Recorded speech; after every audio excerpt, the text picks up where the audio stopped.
Hi guys, so magdula na po tag chess guys. Bisang di ko kabalugod guys kaayo. Pero gadula gyapon ko kaya akong anak guys sige pahanggat og dula. So she is into competitive chess na guys. At the age of 8, anong ilang taon na siya? 8 and a half ata siya nag-start. And magna 9 na siya ngayon.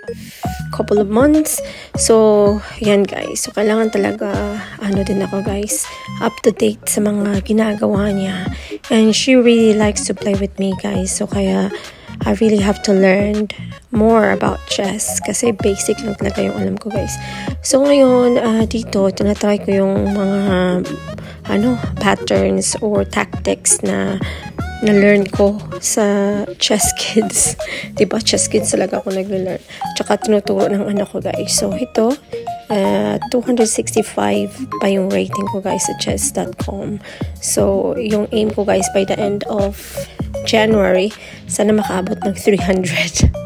Ganun talaga kahirap guys.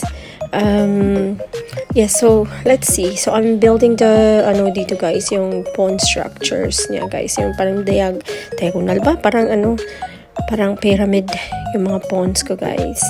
And ewan ko, minsan talaga nawawala ko sa isip ko guys pag naglalaro, hindi ako nagka-calculate ng mabuti.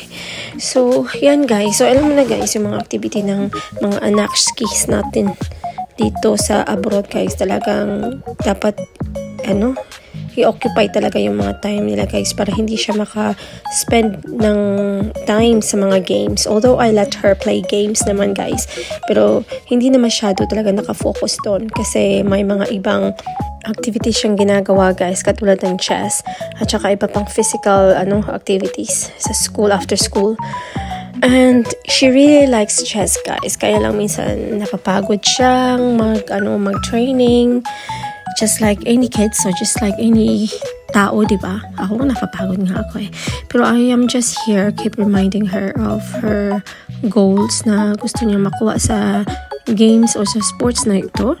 And she really is happy naman guys pag nananalo, pag natalo naman, learning experience naman yun sa amin, how to handle it and how can I support her in her losses and as well as her winnings guys.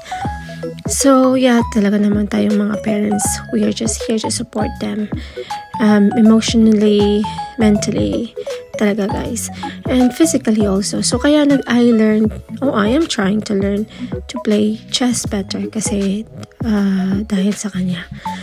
So ito guys, itong ko guys, D2 na knight D2.